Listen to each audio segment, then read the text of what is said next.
বাজে হলো বেলা রাত্রির বলতে গেছি, এখন বাজে হচ্ছে বেলা 9:30।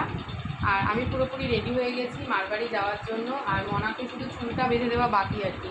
চুলটা বেঁধে দিলেই মনা পুরোপুরি রেডি। ও তো রেডি কখন হয়েছে জানো? অনেকক্ষণ আগে, তাই তো মাম্মা? অনেকক্ষণ আগে থেকে রেডি হয়ে বসে আছে। গণেশ বড়মাকে মালাটা পরিয়েছে। শনিবার বড়মাকে মালা পরানোর পর বড়মার মুখটাই যেন একটা অন্যরকম লাগে। মনায় স্নান করেছে, করে পুজো দিয়েছে। আর আমি হচ্ছে স্নান করে রেডি হয়েছি, সমস্ত কাজবাজ ছেড়ে ফেলেছি। গণেশও ডিউটি বেরিয়ে গেছে, পুরো বৃষ্টি বাইরে। গণেশ তো রেনকোট পরে গেলে, আমাদের এখন একটাই ছাতা। একটা ছাতাতে মা আর মেয়ে ঠেলাগুতো করতে করতে যাবো। আর একটা ছাতা না কিনতে হবে। কিনে কী করবে? তো ছাতাই ধরেন, এরা এমন হাতে ব্যথা করে, তাই তো? ছাতা ধরলেই নাকি হাতে ব্যথা হয়। মানে ছাতা কেন, কিছুই ধরতে পারবে না।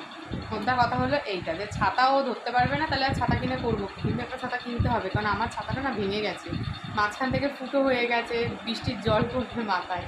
চল যাই, একটু মারবাড়ি ঘুরে আসি আজকে।